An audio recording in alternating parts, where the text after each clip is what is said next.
Herkese merhabalar. Ben Huri. Huri Metek Mutfak'ta kanalıma mutfağıma hoş geldiniz. Yemelere doyamayacağınız muhteşem bir dalyan köfte tarifi vermek istiyorum. Tarifimize hemen başlayalım. 250 gram kıyma, 2 adet yumurta, bir tanesinin beyazını üzeri için ayıralım. Tuz ve istenilen baharatlar, 1 yemek kaşığı un, 1 adet rendelenmiş kuru soğan.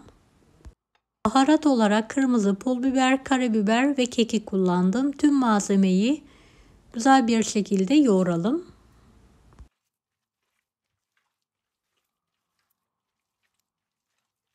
Videomu izlerken buraya kadar geldiyseniz yorum kısmına herhangi bir emoji bırakırsanız bana destek olmak için sevinirim. 1 adet bayat ekmeği ısladım, suyunu sıkarak bıdıkladım.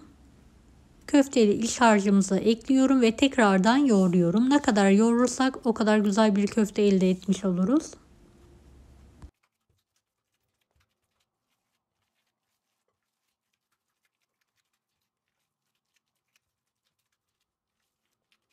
Yoğurduğum köfteyi 10 dakika dinlendiriyorum. Fırın kağıdına çok az yağ damlatalım ve her tarafına gelecek şekilde yağlayalım.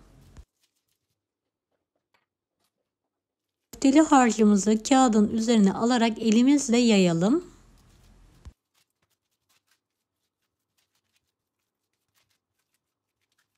Eşit bir şekilde yaymaya dikkat edelim.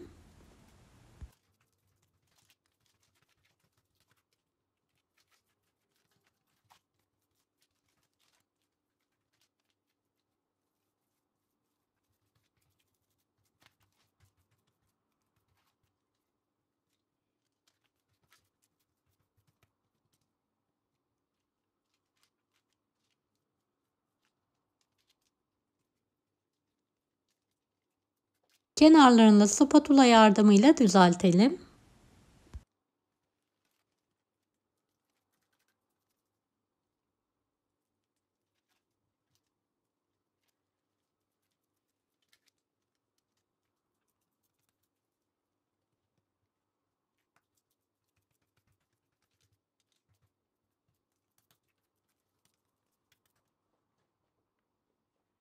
Orta kısmına haşlanmış havuç alalım. Havuç yerine haşlanmış yumurta da kullanabilirsiniz.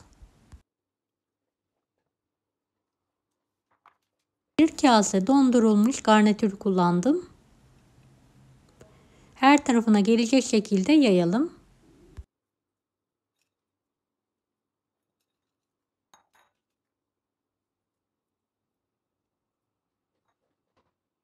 Evet, dikkatli bir şekilde fırın kağıdı yardımıyla rulo saralım.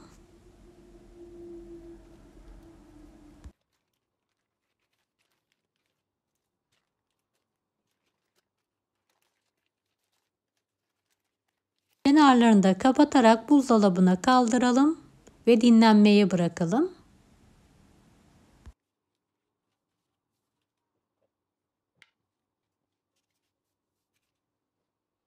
Buzdolabından çıkardığımız dalyan köfteyi borcama alalım.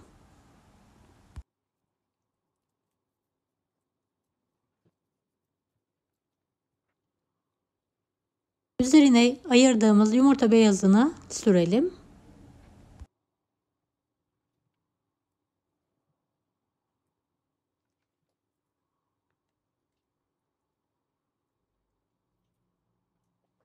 Dalyan köftemiz fırına girmeye hazır. 170 dereceli fanlı fırında üzeri kızarana kadar pişirmeye bırakalım.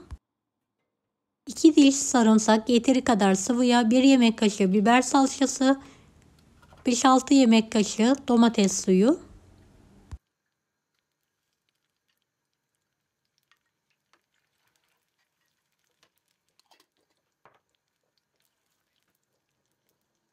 Buzluğa attım, yemeklik domateslerim vardı. Doğranmış bir şekilde üzerine alıyorum. Kapağı kapalı bir şekilde sos haline gelene kadar kaynatıyorum.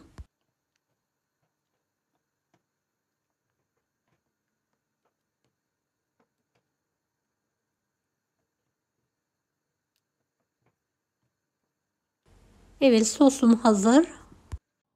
Fırından Fırından yarı pişmiş bir şekilde köftemi çıkartarak üzerine sosumuzu bolca gezdiriyorum.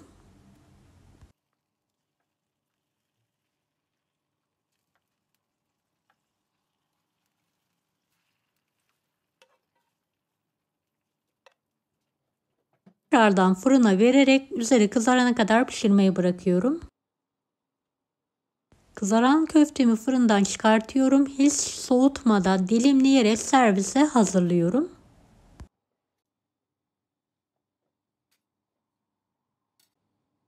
İster sade isterseniz de pilavların yanına ikram edebilirsiniz. Gerçekten çok lezzetli ve pratik bir köfte. Ziyafet yemeklerinizle hazırlayabilirsiniz.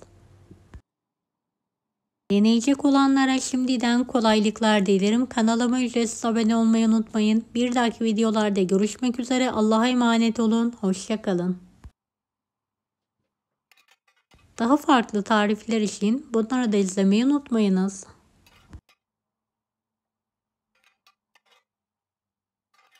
Kolay gelsin herkese.